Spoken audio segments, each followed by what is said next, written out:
Hello everyone and welcome again to Minimalist Gourmet, where today I'll be teaching you how to make a creamy and delicious potato soup. Best part is it only takes one pot. Let's get started. First off, we're going to dice up one package of bacon, that's about 12 to 16 ounces, and cook it over medium heat until it's cooked all the way through. Pull off about half of your cooked bacon and place it onto a paper towel lined plate so it can drain. We're going to go ahead and reserve this for later on. Drain all but 2 to 3 tablespoons of the remaining bacon grease because we're going to use that to saute up one whole diced white onion that we have. Go ahead and place it into the pot with the bacon here, stir it around, and we're going to cook this over medium heat for about 4 to 5 minutes until it's nice and light and tender and has a little bit of color. Then to that we're going to add 4 to 5 cloves of diced garlic and cook for an additional 1 to 2 minutes. 4 to 6 medium-large diced and peeled potatoes go into the pot, followed by 5 cups of cool drinking water to create our base for our soup. Put in 3 chicken bouillon cubes, a tablespoon of ground black pepper, a tablespoon of your favorite dried herbs, and give everything a nice mix. Over medium-high to high heat, bring this to a boil. While that's cooking, here's a minimalist tip for you. I need some grated cheese for the topping and don't have a grater. I found that a vegetable peeler works fantastic in a pinch.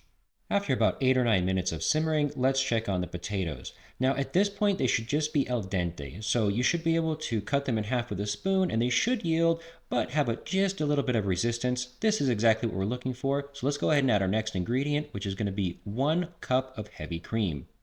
This will add flavor, richness, and body to our soup. You want to add in the cream and allow it to cook for an additional 2 to 3 minutes before we thicken it up. And to thicken it, we'll be using a slurry. Here I have about 4 to 5 tablespoons of cornstarch, which I'm going to mix with about 1/3 of a cup cool drinking water. We're going to pour this in as we stir continuously and allow it to come back up to a simmer so that it can thicken our soup.